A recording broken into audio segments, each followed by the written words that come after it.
This is the Faces Podcast. I'm your host, Cody Hall, and Viva la Mexico. We're very excited to welcome today's guest to the podcast, Ceneé, a mom, a technologist who's not only changing with her business the way organizations combine technologies and things like mergers and acquisitions, but also just growth, but how we as individuals are creating technology and how that works in the overall ecosystem. I'm excited to talk to her today, so let's join us to the podcast. Well, Ceneé, welcome to the podcast. How are you today? I'm well. How about you? It's a great day, right? I don't know what day of the week it is, but I know it's a day that I'm working. So good, which is pretty much every day. Same, same.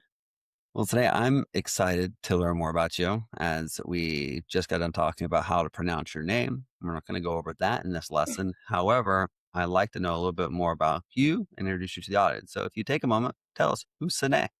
Yeah. Well, I am a Colorado native, living outside of Denver, Colorado. And I have been I'm going to say technology consulting my entire career. And I augment that with a wonderful family of two kids and a husband who's a firefighter. So that's pretty much me in a nutshell. That's great. Family firefighter.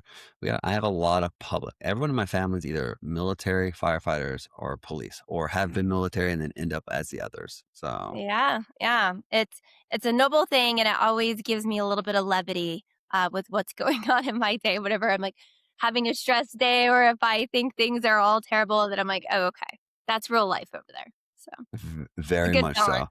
so. I commonly chat with my cousin because I was in the military, and he's like, "Yeah, I just don't know how you would just get shot at and be okay." I'm like, "I don't know how you run into fires." So there's that. Like, I'm not like, let's go into this building that's clearly on fire. It just doesn't register with my brain. Right. It does seem quite counterintuitive. It is. We need people who are counterintuitive to run towards the gunfight, to run towards the fire. So we appreciate it. I always tell people we're living in Mexico is great. I love it very much. Right. If you want to know the difference between the United States and Mexico, call 911. Right. Watch how long it takes the firefighters to show up. Watch how long it takes the police to show up, and then get back to me. So Right. be happy you pay your taxes. 100%. And I identify with that. I've lived abroad before, and I was like, wait, there's no 911. Like, what happens? What do you do? I think I spent a month in Vietnam, and I swear I saw one cop. Like, I Right. swear, and he was at a checkpoint. It was cheating. 100%. I lived in India for 2 years, Oh, and I like you would see police, but it was never doing what you would anticipate or expect police to be doing. And so chaos out of traffic and all the things that you think is an emergency, those are not the things that they were addressing. correct. Yeah. What is an emergency? Right, right. Well, so that's great. So you augment work with children. How old are your children? I have a 5-year-old daughter and a 10-year-old son. Oh, very nice. Yeah. Very nice. What a fun conversation. I have a daughter and two sons, and they're all very interesting human beings. So, um, they're fairly independent. At 5 years old, I wouldn't say they're independent, but they take care of themselves, right? Oh yeah, my daughter is fiercely independent. So we're at that stage, which is good. I won't be mad about that, but I think she's going to give me a challenge and a run for my money. I have a 13-year-old daughter. She's going on 30, right? And so it's a problem. Yeah. Yep. Yep. She has all, I always say, I tell her this quite frequently. I'm like, you are aware enough at 13 to identify the realities of things, but young enough not to understand the depth of things. Right. And so Mm-hmm.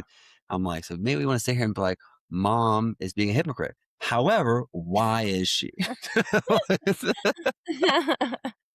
I like it. Why It is makes she me being a laugh. hypocrite? I know. I'm like, you're going to be my favorite person once we get you over to 18. But until then, I'm just trying to manage. Oh, great. Well, and so you are so mom, wife to a husband who's firefighter, and then technology consulting. What Yeah, what is yeah. that very I own my own elusive? company. What is technology consulting? Yeah. Well, and I feel like that's just like the thing that you say to people who don't understand what you're doing. And then when they ask the second question, you go to the next level. So my parents, they like just firmly know me as a technology consultant. And my mom thinks I'm like help desk or something for computers. But no, what I do is I have always been at the intersection of strategy and how to get that strategy applied.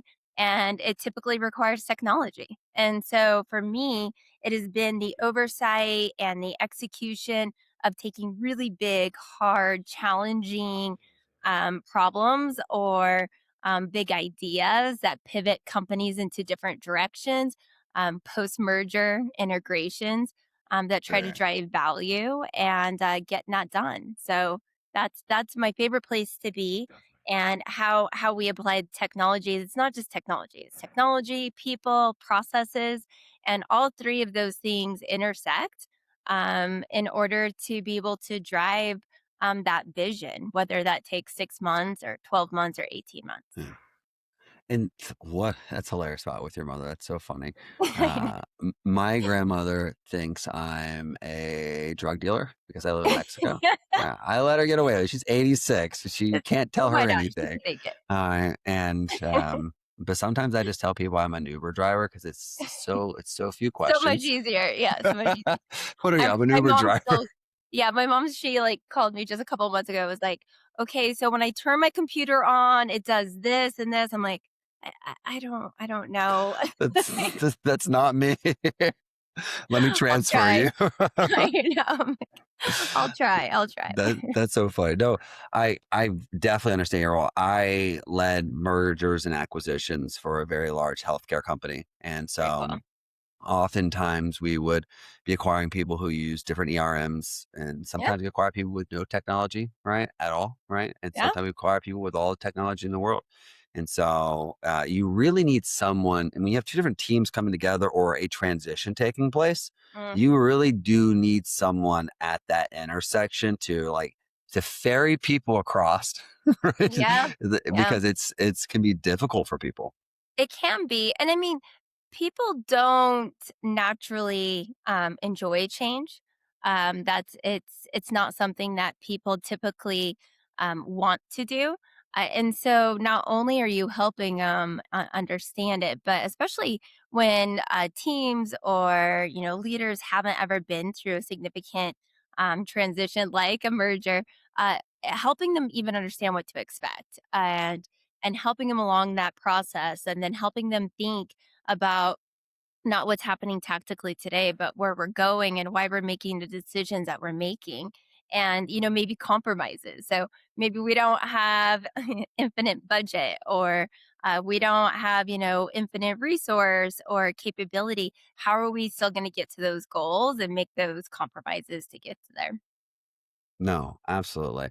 I find it in my organization. One thing that I'm commonly always fighting against is people creating redundant processes Mm, and systems. And so yeah, I just went into a team meeting yesterday and they're like creating a tracker for something new. I was like, why? Well, what are we doing here? And they're like, oh, we're doing this. I was like, doesn't this already exist? And they're like, well, where? I'm like, it's inside of we have a custom operation system. Like sure. it's inside the operation system. And like it's under this tab. Oh, well, I just wanted an additional place. I'm like, well, let's think about what we're doing here. Like we use HubSpot, right? We have an OS that Okay. connects to Yeah. HubSpot, right? And then you're trying to make a by itself Excel shed spreadsheet that no one else except you can access. Right. As like you're Right. counting, you're going against the flow of the ocean here. We are centralizing everything so everybody can access it, not just so you can access it. And so Yeah.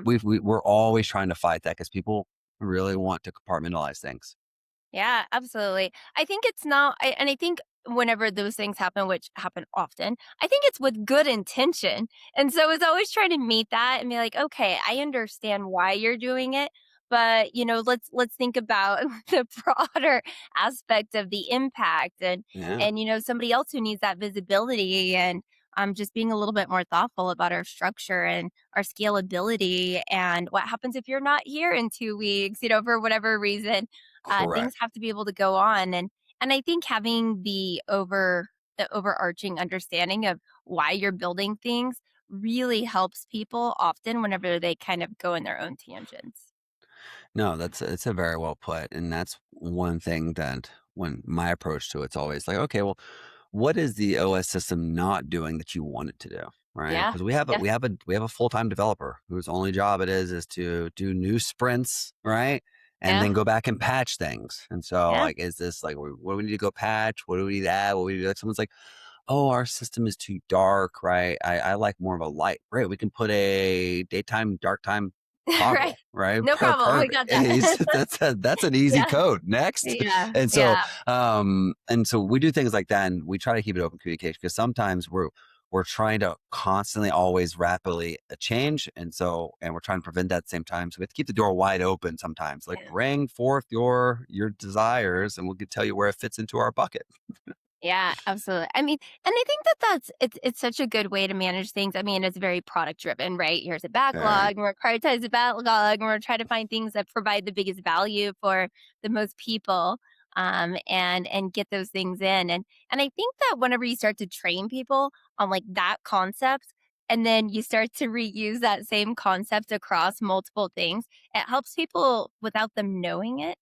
Kind of calling coming into a process of organization, which I love doing that stuff. Like, teach a one small concept, and then it just becomes very replicated across many things. No, I love that. One thing I recently did with my team was I challenged them all by the end of this quarter to have created, and we Claude Code, Codex, all these Mhm. things exist out there. I Yeah, said these things. I'm like, I'm not asking you all to be developers, but I want you all to spend some time throughout your day to figure out what's something so small that you can adapt to. Whether it's like, oh, I created a bot that like auto triages my emails, right? To go into the right folders, like something yeah, so simple you probably spend 20 minutes for. I'm like, I want right, you to adapt yourself to this technology because it's here, right? yeah, And the question yeah, is, are you going to be an early adapter or are you going to be the one who doesn't adapt? So I'm yeah. pushing them towards adaptation. It's so important, and I do notice that some people are just a bit intimidated. And not only I love prompting people and challenging them, and they have to demonstrate and prove that they're using it.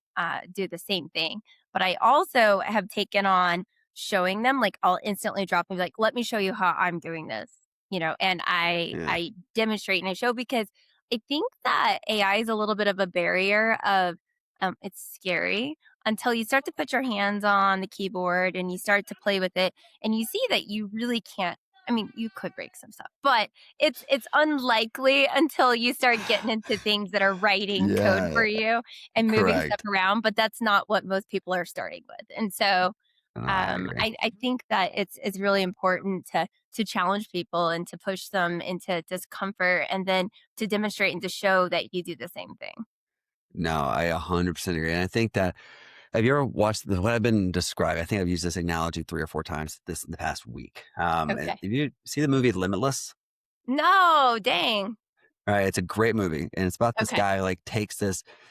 I feel like it is an allegory for AI. All right, so he takes his Okay. medication, and it like makes him I think genius, I've heard about this. right? Yeah, I think I've heard And about it. Okay. so during the course of the movie, depending on like he gets it from some simpleton drug dealer, and this some simpleton drug dealer like became a better drug dealer, right? Right. And so this guy started using it and then like redefine like, automation trading algorithms and like Cool. change the way he goes about market trading. And so I told him like that's AI, right? You can be the most simpleton person in the world and use AI. And then you know what? It makes your communications better, right? It makes Yeah, drafting things yeah, better the very least, it adds that value. And so yeah. I realized it because I was sitting down with a guy at a conference this past week. He's like, man, when I look at Claude code, I just don't know what to build. I'm like, Mm, really? He's like, I just don't know what to do. I'm like, really? I have a list of things I built. I yep. don't know. I'm prioritizing things, Right, I was what gonna to say, do. I don't know what not to build. Like, it's just, like, so much. I get so excited, like, I'm like, "Oh, wonderful." Like, my kids are gone this weekend. I'm at the house by myself. I'm like, I could totally nerd out on Claude for like 4 Oh or my 5 God. hours, and before you know it, it's been 6. But it's such a powerful capability, and coming out of, like, the tech space, it's one of the most exciting times to me. We actually built our own LLM within, my company, and, it's really exciting to see something that you can create and create repetition out of, and you can create skills, and for me, I'm able to, help my team become a better team, member and contributor because I can kind of raise the bar to like our best performer by generating Nice. skills and driving consistency and quality. And that just makes me excited because I know that the outcome is that my clients get that benefit and my clients get that value. No. And just teaching people how to do it and to put it into practice. I love it. It's exciting to me. I 100% agree, and I think our OS system is probably 3, 4 phases away from being a passive query engine that Mm, monitors everybody based on you asking it to it telling you things before that's cool. becoming actively. So it's Yeah. there. It's probably about 100 hours away from code, but That's not far. Yeah. not too Mm, far. yeah. What's interesting while you chatting and thinking about your placement in technology. I know I definitely foresee a lot of work for you in the future around aligning people in all this individual development because Yes. you could have, Mhm. I mean, I think about my team. I'm like, wow, I want to get them going, but where do all their roads meet? Right. Because Mhm. then you start creating silos of bots, silos of dashboards, silos of AI, right, for Yeah. every individual person. And then there's like, okay, how do you organize all these things? I find that's going to be a Yeah. junction for you. Yeah, it's really interesting. I was actually, speaking at a Women in Tech conference, last week about the same topic, and where I get excited about this is, we do again, going back to mergers and acquisitions, we spend a ton of time in due diligence, prior to even, an acquisition being signed, and you get these huge rooms, they're virtual data rooms of just all the information, all the data that you could possibly think of about the target company that you're looking to acquire if you're on buy side. And one of the bigger challenges, I'm going to say in the last 10 years of doing this work, is that each consultant approaches that data differently, right? They Mm, like, oh, I'm going to read it, or I'm going to read it and put it into, my own log and be able to track, different information. And what I get so excited about is now I can standardize how that content is consumed and mhm. organized, and then that not only consistency in how it's consumed, but also just the quality that nothing got missed, right? I mean, we're talking about hundreds of documents.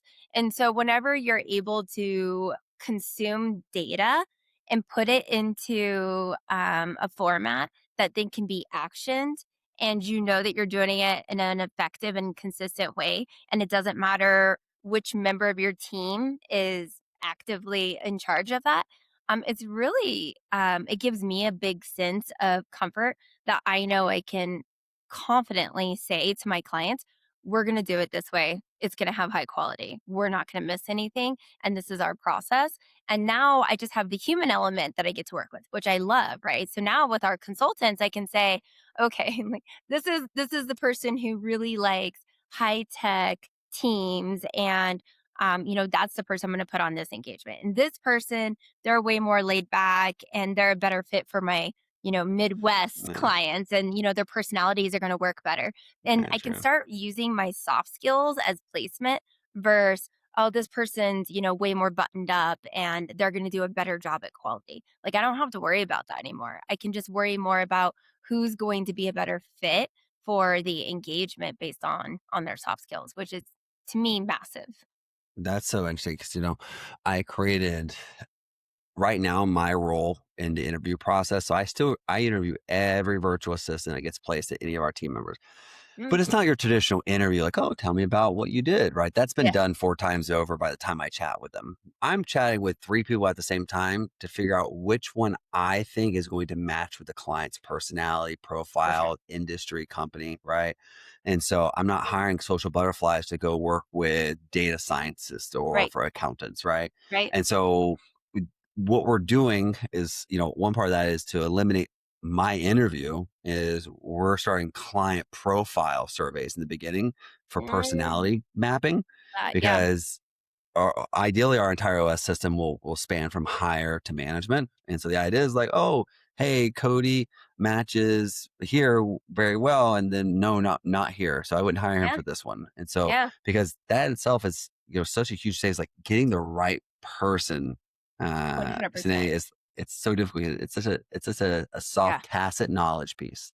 Yeah, I mean, like, the people who I pair on, I'm gonna say maybe a stiffer client who's more serious and, more, I'm gonna say buttoned up, people with a private equity backed, partner and that we're really heavy in that space is drastically different from, 4 guys in a garage who just built out an AI product, right? And it's like, you have to be able to be really thoughtful about that, and I don't think one size fits all, and to me, in my space, especially in the age of AI, what makes you successful is that human touch, that capability to listen, to read a room, to read body language, and to be able to have everything from a foundation tidy and to give you enough relief to be able to have that conversation with a person to understand why they're apprehensive, understand why they don't, align with the objective or the goals.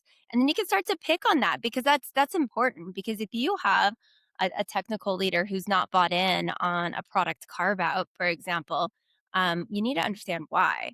It's Uh, probably not because they just don't like hard things. It's probably because they don't believe in the product or they don't believe in the skill sets of the teams that are building it or something else. And if you understand that, then you can start working on it and you can start improving it.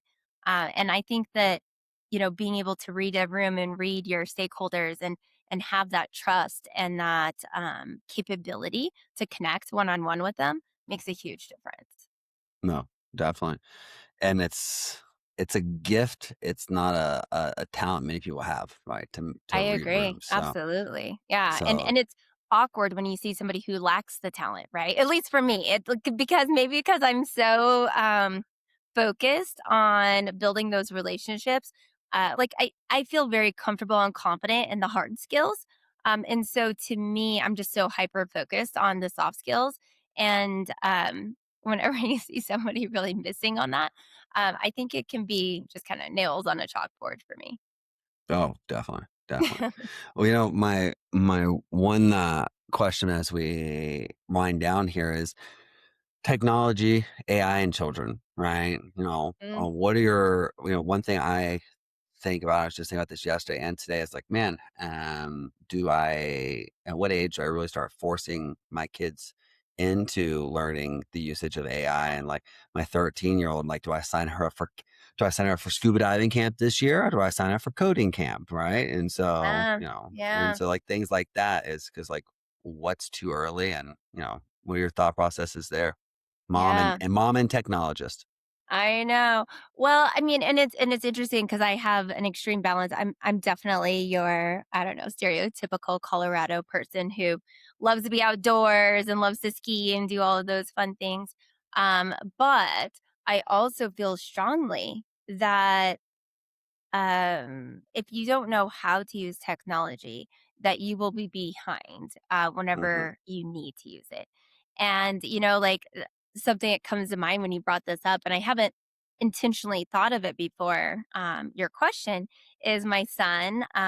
There's one of his teachers caught wind that he has a 3D printer. And he did. He got one for Christmas this year. Super fun. Now, I mean, he primarily prints like these like dragons and all this like silly stuff, but he loves it and it's kind of fun. And his teacher caught wind that he had one and asked, "Hey, I will pay you. Will you print me 60 of these?" Like, I don't know, it was like a thing that he sent over, like a flat, like ruler looking thing. And my son was like, yeah, my mom will do that for you. I was like, "Oh, no, no, I will not do that for you. Like, you're gonna have to learn how to do that." And I was like, "'Cause I'm not doing the work for you, and then you get the money. Like, you need to earn the money and figure this stuff out for yourself." And so it's kind of been funny. So I was like, "Okay, now you need to go look and see if there's something that's already, available that you could print that's like this. And if not, you're gonna have to develop it and build it. And then you need to be accountable for the printing and the count and making sure everything's in place." I mean, he still benefits that I'm buying him all of the, you know, Of wires and course. all that kind of stuff that he gets.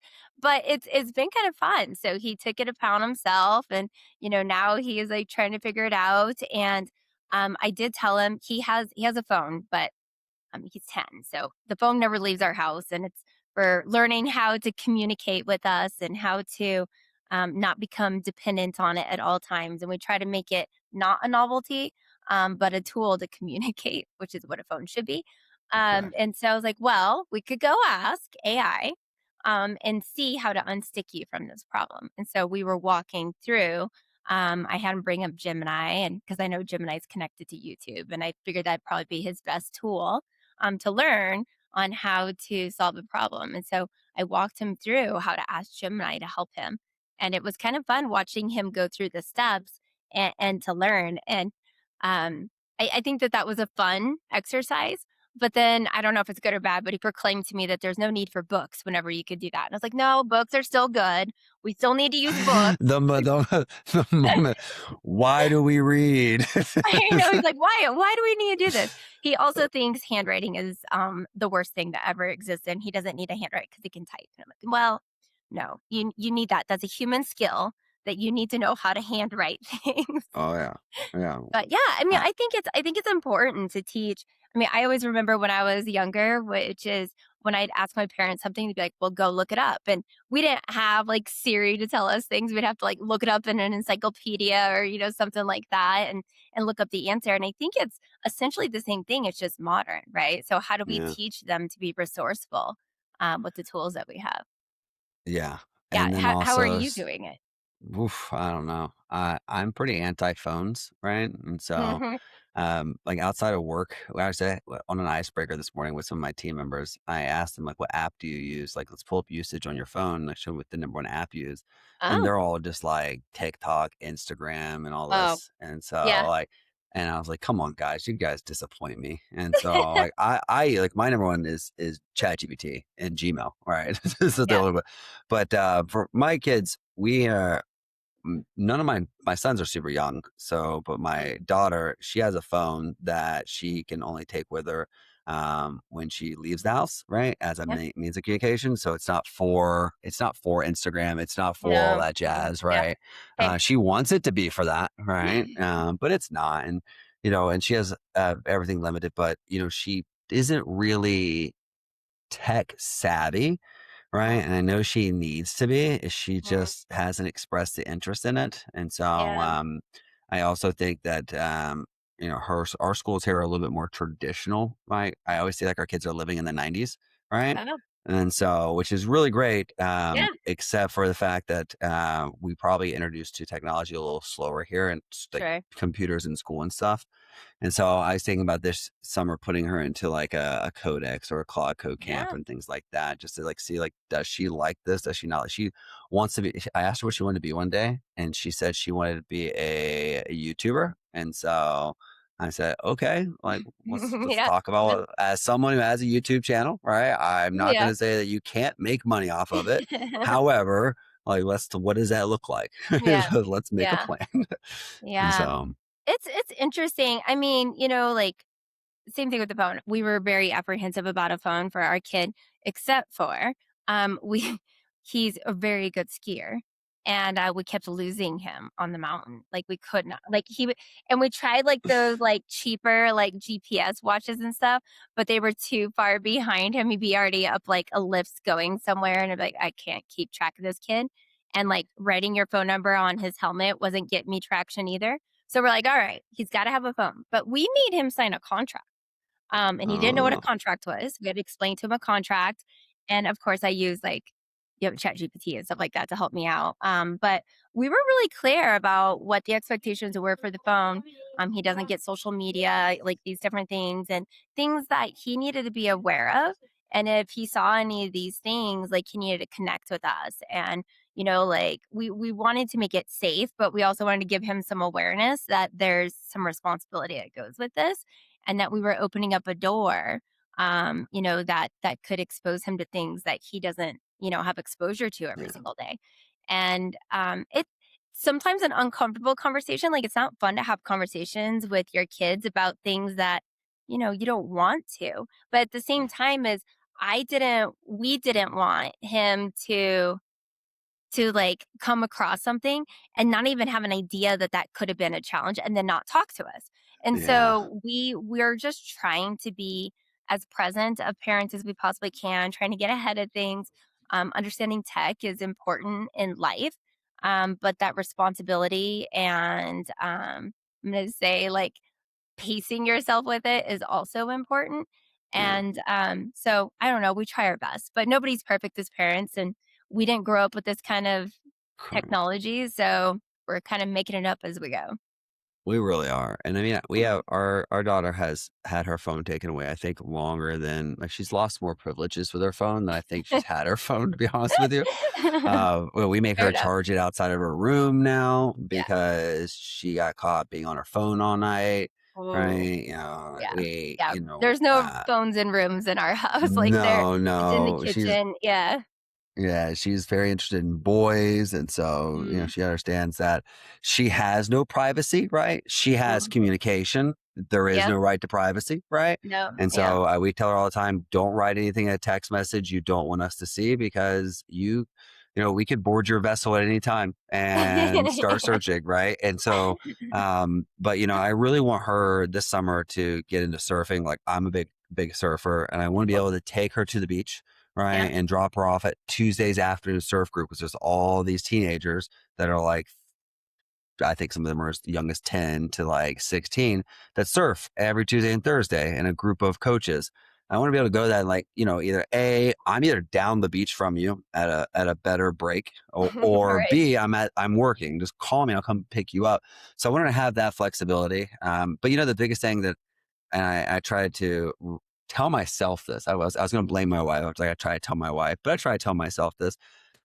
I have to let them make mistakes, right? I Yeah. have to I let know. I them. know. I Yeah. can't protect them from things that or mistakes that I don't want them to make, and I can't say don't make this mistake, and then they're gonna do it anyways. And Yeah. so Yeah. yeah, I totally agree. We we do the same thing. Like our son, he got a cool bike and he left it on the corner across the street. We're in a pretty nice neighborhood and yeah, not a lot of it too much wasn't getting stolen. like but like well, he left it across the street and I kept like looking at it and it was like a couple hours and he came in, he did dinner and I'm like I looked outside and I was like it's still in the corner.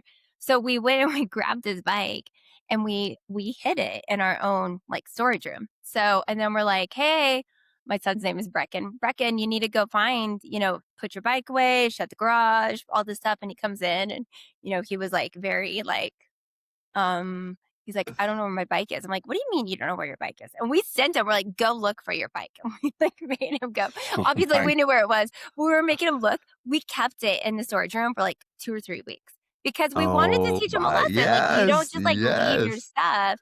And like he would like be like, "Well, I'm gonna go to the park." I'm like, "Oh, sounds like you're walking. All your friends are biking, but you're gonna be walking." And like so we try, like we're trying to like let him fail, but like those are, things that hopefully I don't have to pay the cost for it.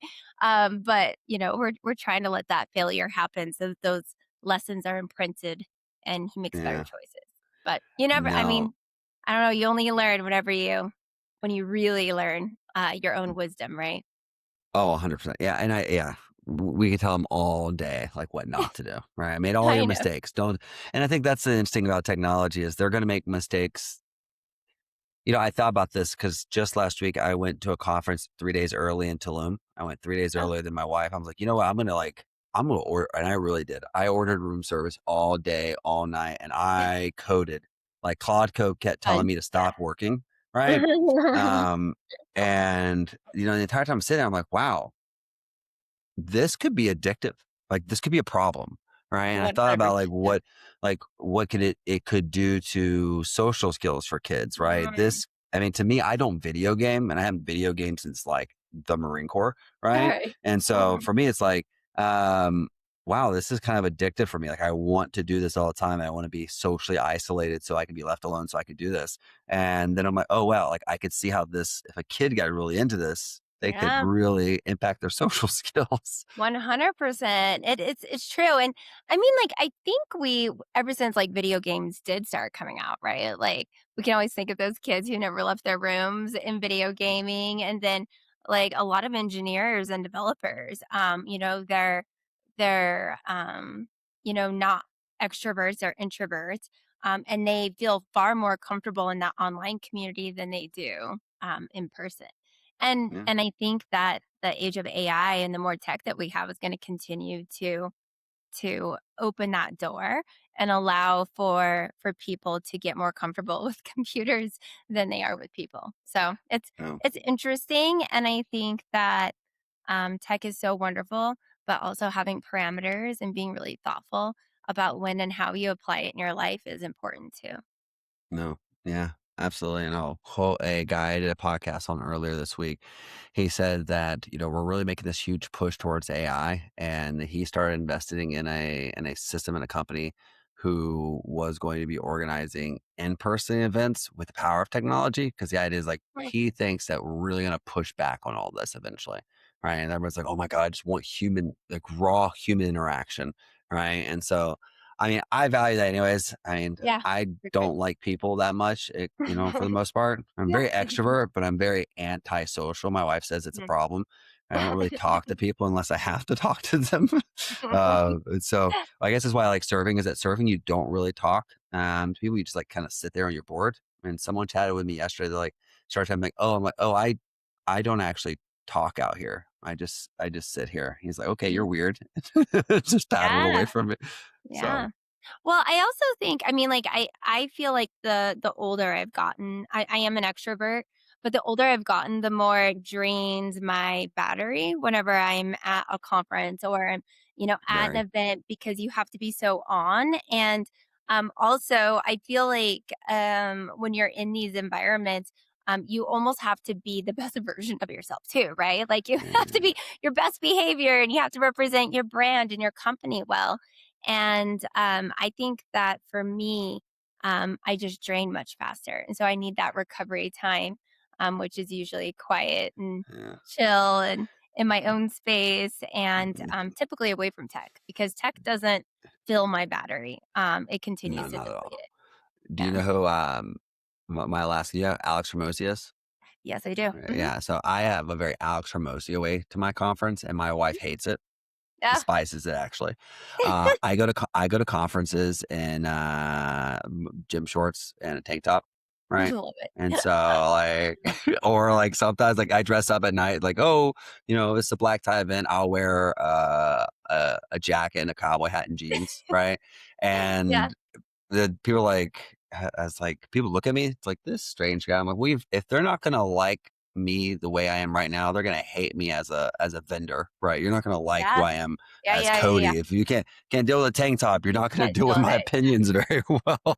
No, I appreciate that, and I think that being, one of my favorite things to do with clients, preferably, that first interaction is to go out and to have dinner together or, Uh-huh. happy hour or cocktails together, because I think that that's whenever you tend to be your most true and honest self. It's hard to be, authentic whenever you're in a conference room filled with all of your employees and you're talking about something really serious, but I think it's nice whenever you're able to let people, be themselves and be 100%. vulnerable or talk about, things that are not just work related. I think there's a lot of No, value there.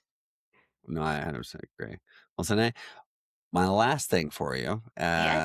as a mother, a wife, a technologist, what is your advice to someone who's considering jumping into the AI world? We chat a lot about AI technology. Mm. Someone who's out there like, I'm just so intimidated by technology and I don't know where to start. Right? What is your advice? They could be an entrepreneur. They could be just another parent like us trying to figure Yeah. it out. Like, what would be your Yeah. advice to that person?